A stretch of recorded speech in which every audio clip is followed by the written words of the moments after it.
start a little, once in a while we have these like one-off series where we talk about a topic.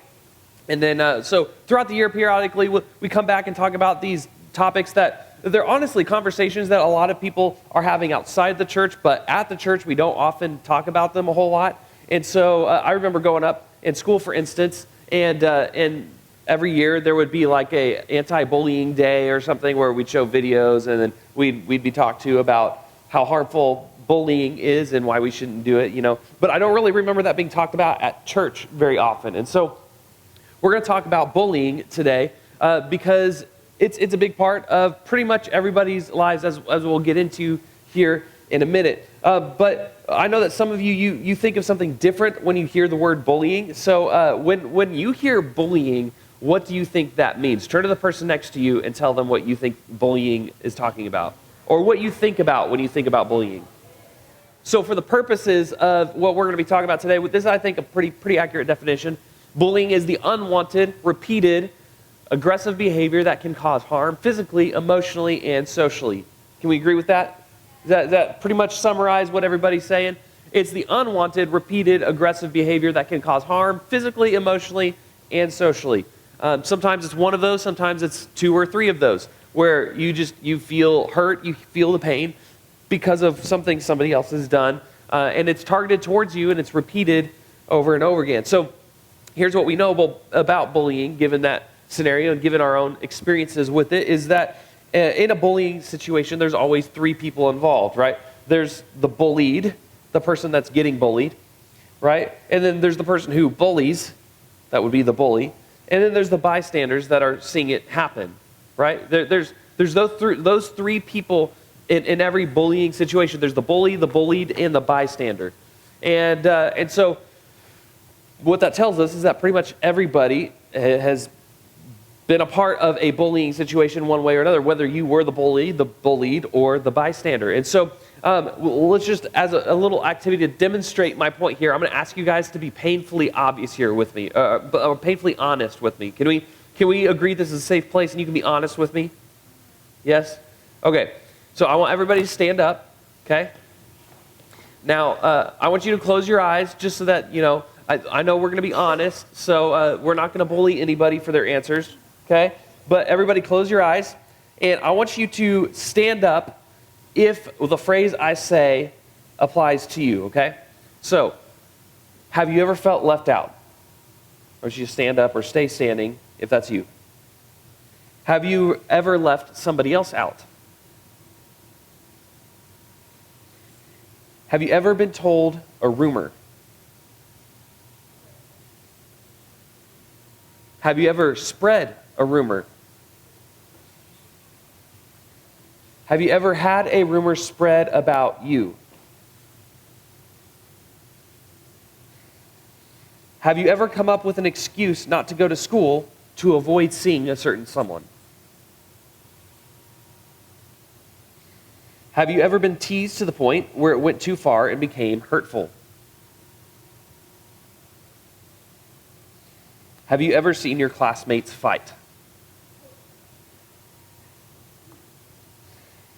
Have you ever used a slur or insult directed at someone else? All right, if you answered yes to any of those, please stay standing.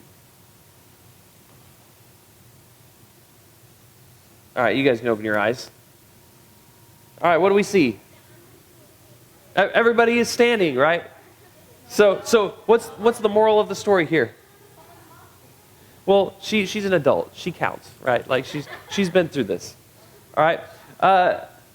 What we can tell by this situation is that everybody has been affected by bullying in one way or another. So this is going to be applicable to all of us today. You guys can go ahead and have a seat. Thank you for your honesty. Thank you for standing, and thank you for being real, because this is incredibly important for this conversation. Now, before I go on, I want to recognize there's some of you in the room that I'm sure I don't know personally, because I don't know all of your stories on an individual level. I know some of you, but I know statistically that there are some of you in this room that have been on the receiving end, bless you, of some incredibly hurtful and painful bullying situations.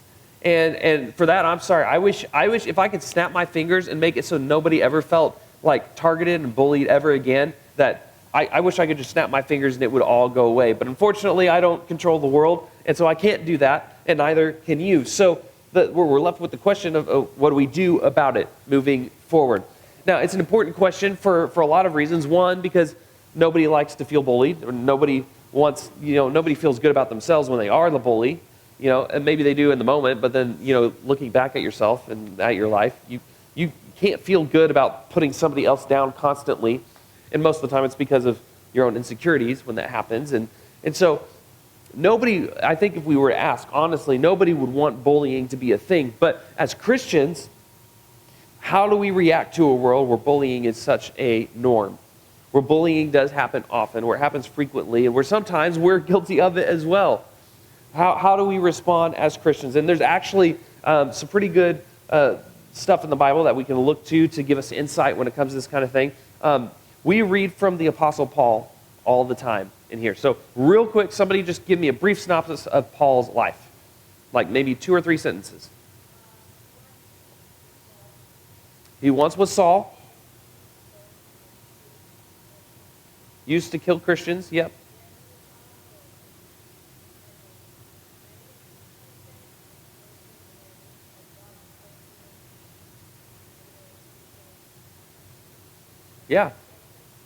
Yeah, he became a Christian, he was a missionary, and then, God spoke to him and changed his life, yeah.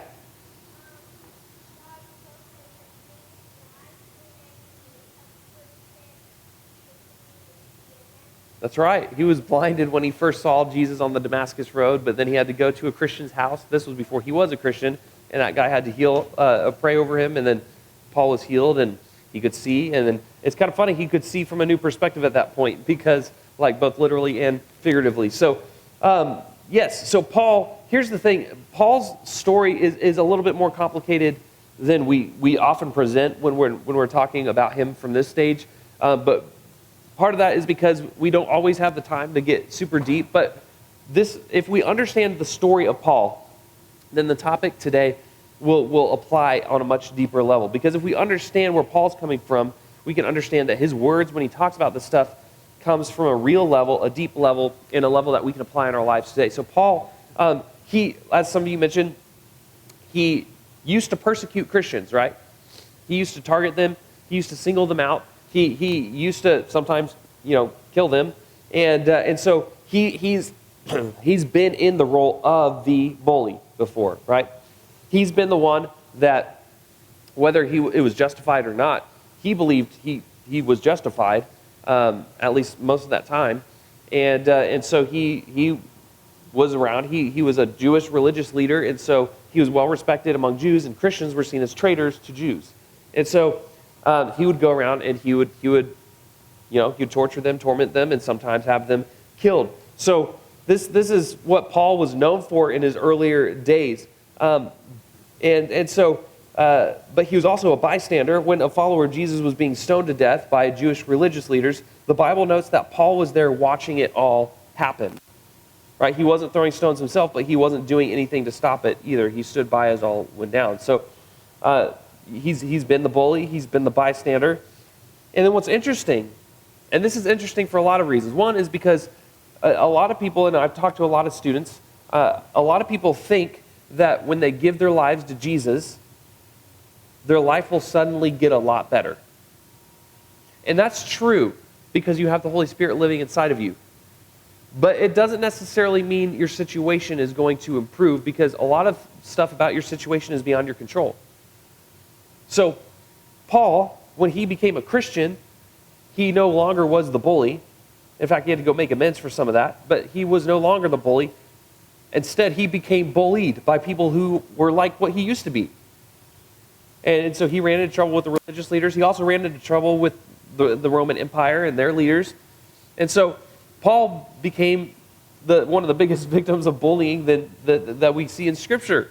Right? He was tortured. He was thrown into jail. He was targeted. He was stoned at one point. He's been starved. He's been through it all. In one of his letters, he lists out all the things that he's been through for the sake of Jesus. Right?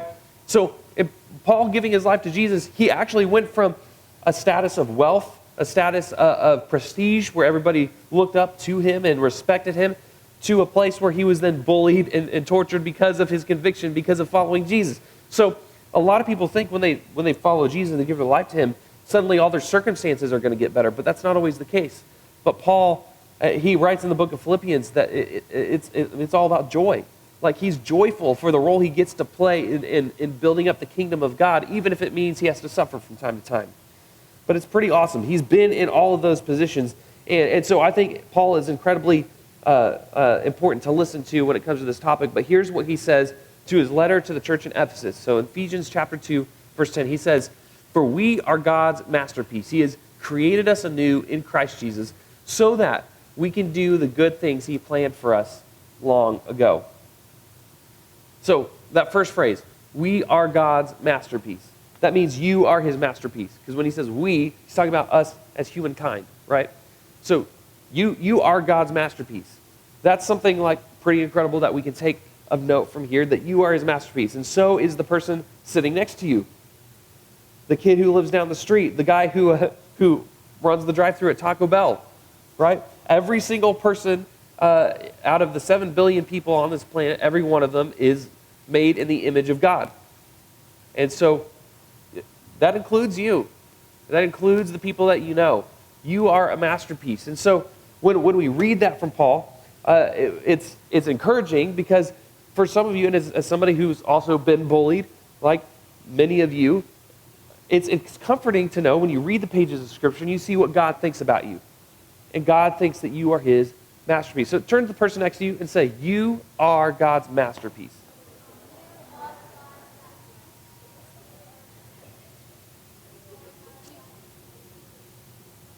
Every race, every gender, every person of any belief, every background, every person on the earth was made by God to be a masterpiece. And so what exactly is a masterpiece? In your own words, what would you define as a masterpiece? Something that is perfect in every way. Beautiful. Perfect in somebody's eyes. Good. Say that louder. Made perfect in your own image, like in your opinion? Yeah, okay, yeah.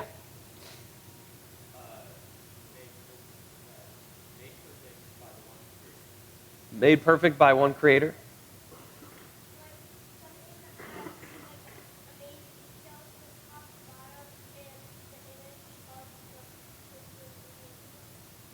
Has details, perfect in the details of the image. Lots of details that are really thought out. And yeah, that's good. Say it a little louder. Yeah, something that someone sees as special. Definitely. So a masterpiece, can we agree, is a little bit subjective? You know what I mean by that? It means like it's kind of left to your own opinion. Like what somebody might consider a masterpiece, you might not.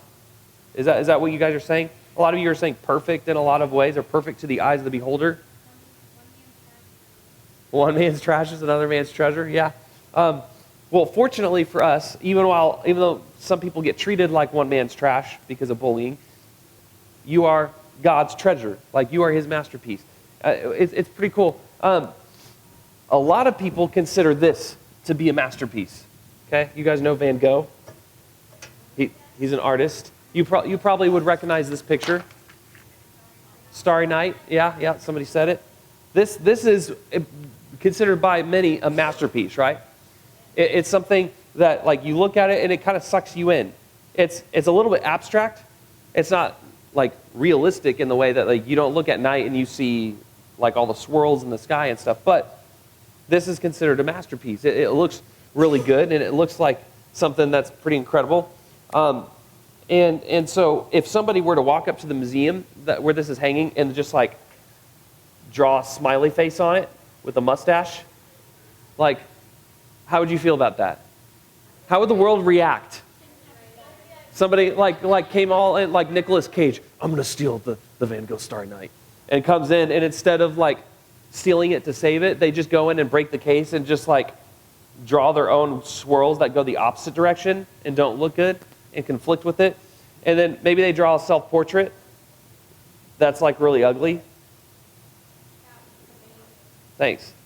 And maybe this color doesn't stick out enough, so they come over and they grab another color and just like totally ruin the color palette. And maybe this building would look better because mustaches are coming back. They add a mustache, and he's a one-eyed building. Now that's a masterpiece, you think? What else? What if they drew some like obscenities on there? Like expletives just on the painting? Like, I'm not going to actually write that because I'm a good Christian, but like if somebody did that to Van Gogh's Starry Night, like the whole world would be in uproar, right? Like, yeah. I think I saw that. Yeah. If somebody were to destroy a work of art, like you're like, what are you doing, right? It's terrible. You don't do that to a work of art, right? And so, yeah. And so when you see that, I mean, what if I were to just like, actually, I don't like it at all. Just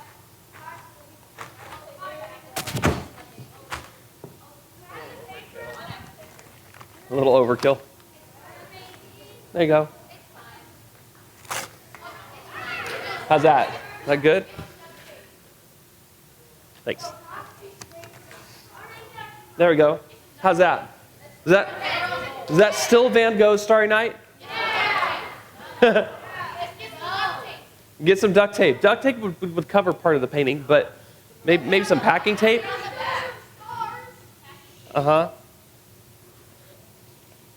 So I think you guys get my point, right? When each of us are viewed as a masterpiece, the way that we treat one another should be treated the way that we treat something that is incredibly valuable, and you treat it with care, you protect it. You, like, if you've seen like National Treasure, then you know that there's a whole process where they go through to make sure things are protected from vandalism or from being stolen or anything like that. So like you see a masterpiece, a work of art, and you do everything to make sure it's well taken care of and it still is pristine, looks right, and treated well. The same is true about everybody in the world, right? God says, this is my masterpiece. Not the beautiful sunsets. There's a beautiful sunrise this morning, actually. Did you guys see it as you came in? Like, it was pretty cool. There's dynamic clouds. The sun came up like under the clouds, and then it was pink everywhere. It was really cool. Anyway, so like better than all of creation, better than anything else, you stand above and apart from all of it. You are God's masterpiece. And as such, you deserve to be treated, not like that, you deserve to be treated as a masterpiece. And you deserve to treat those around you as God's masterpiece as well. And so Paul, check out what he says when he's writing to the church in Rome in chapter 12. He says, do not repay evil for evil. Be careful to do what is right in the eyes of everyone. If it is possible, as far as it depends on you, live at peace with everyone. Right? Do not repay evil for evil. How many of you guys, your initial reaction, if your sibling comes up and flicks you in the ear, your initial reaction is to turn around and punch them in the face? Yep. I can relate. I had little siblings, right? And so, like, Paul's saying, don't follow that instinct. Someone does something evil to you, don't repay it with more evil. Two wrongs, don't make a right, right?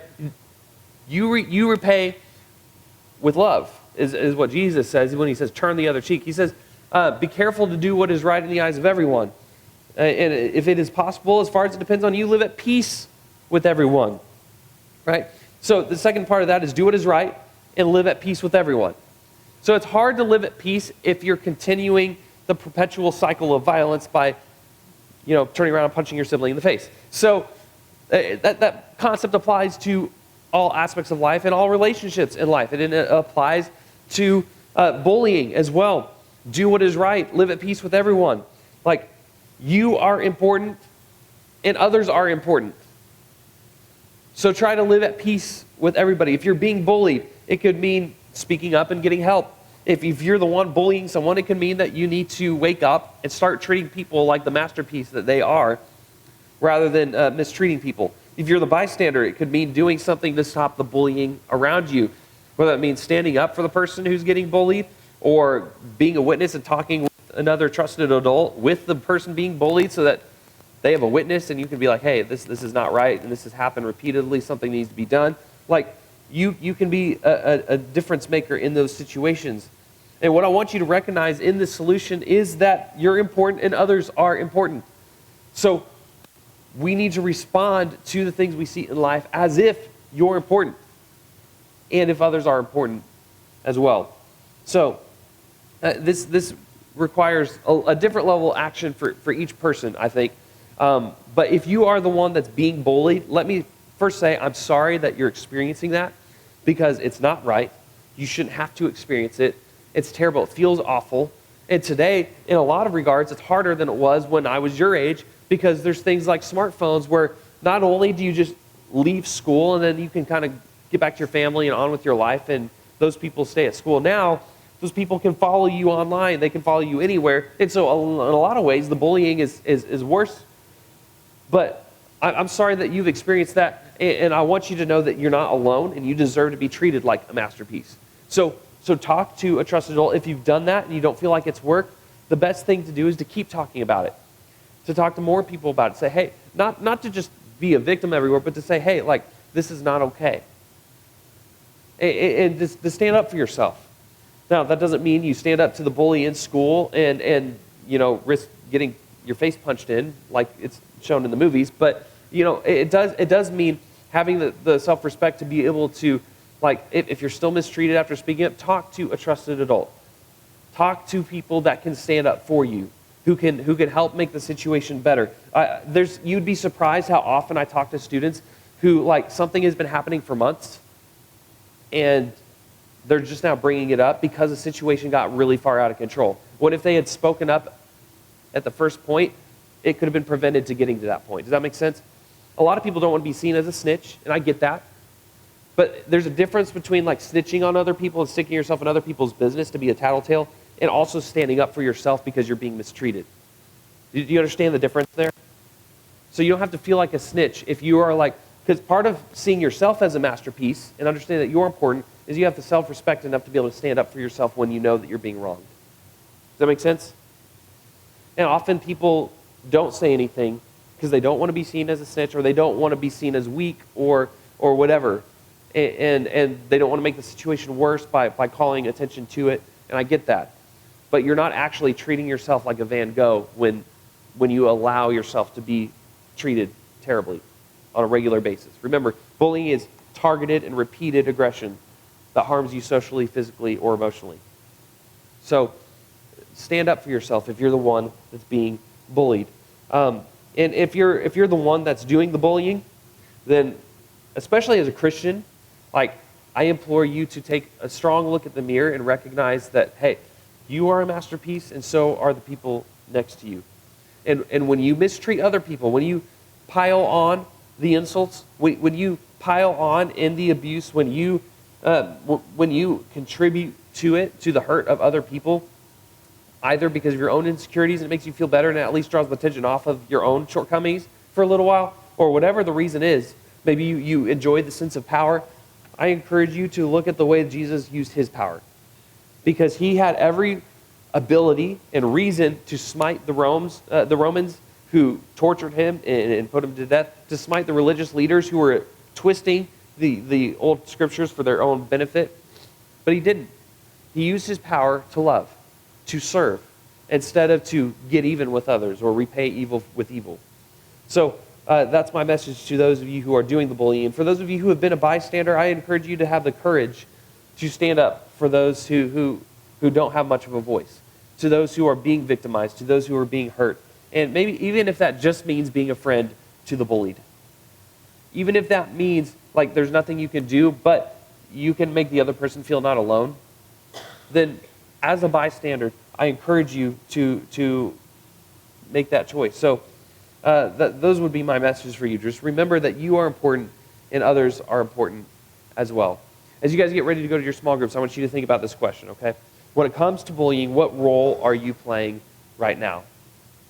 When it comes to bullying, what role are you playing right now? And maybe that's something that is different depending on the situation. Maybe you'll think about school and think, you fall into one role, and you think about home and you fall into a different role. But in the biggest area of your life, would you say, what role are you playing when it comes to this topic? And then, just like we were earlier in the message, I encourage you to be honest, be transparent. If you have something to apologize for, be the bigger person and apologize. If you have something that you want to share, then feel free to share it. This is a safe place. Like, you're not going to be judged. This is a place of second chances. This is a place where God's grace comes before all else, because all of us have fallen short of the glory of God, and we all need each other's help to encourage each other and to build each other up and hold each other accountable. So let me pray. You guys will go to your small groups, and then we'll be done for the week.